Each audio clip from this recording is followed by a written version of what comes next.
I want you guys to know that I don't know any of them, but I love all of them. Because I don't have to know you to love you. I love you because I want for you what I want for myself. I want success. I want you to be successful. I want you to beat the odds because I beat the odds. I'm not even supposed to be here right now. I'm supposed to be dead. I'm supposed to die in prison. According to society, that's what I deserve. And quite frankly, they were correct. They were correct because I unlawfully and wrongfully and cruelly took another human life.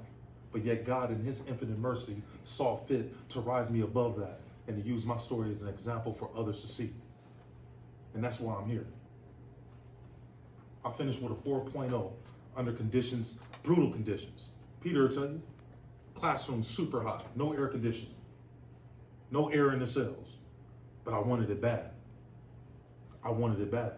I didn't want to be a failure anymore. And I don't want you guys to be a failure either. The fact that you're sitting in this class is an example of success.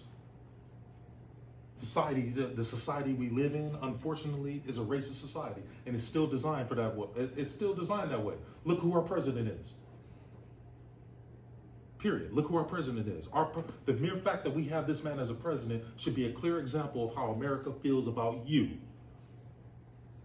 But yet you sit in this classroom trying to get a college education. That's how you defeat the odds. You defeat racism by destroying the stereotypes.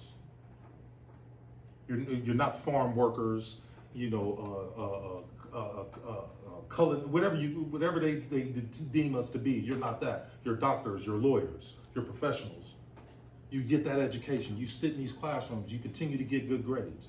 You leave here and you go to a university and get a BA. You leave there, you go to medical school, you go to law school, and you become what society doesn't want you to become.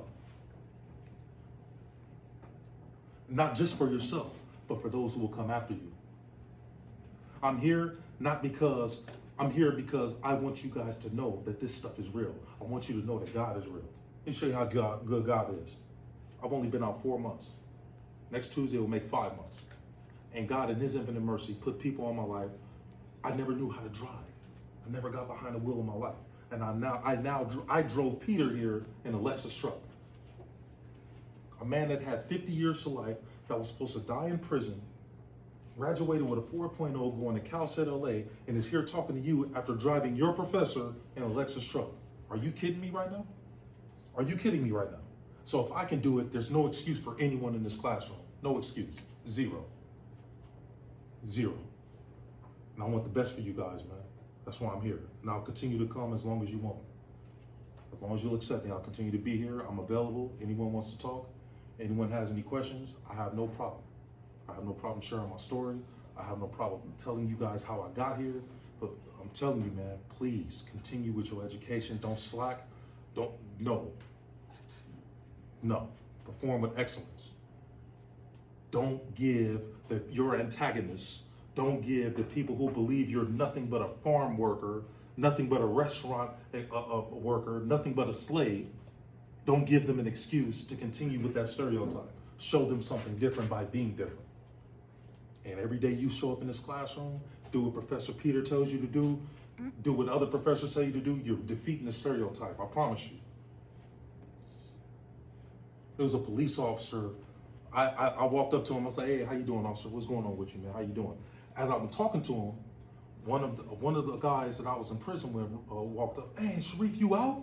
Man, bro, it's good to see you. The officer looked at me, you were in prison before? I said, yeah. How long did you do? I did 25 years. Total of 30. What? For what? For murder. What? Are you serious? I said, yes, sir. Man, just keep doing what you're doing, man. It got to that point where people can't even believe that I came from where I came from. What did it was God, education, love, self-introspection, looking inside myself, taking responsibility for my actions. I stopped blaming other people for my actions. I started taking responsibility for my own actions. I stopped having resentment towards my father. That's why this paper is one of the most important papers I ever wrote in my life. That's why I'll forever owe a debt of gratitude to Peter, man. Because while I was doing this work on myself, I had forgiven my mother for using drugs and abandoning me. I had forgiven my family for leaving me in prison for 30 years, never coming to visit me. I had forgiven them for that.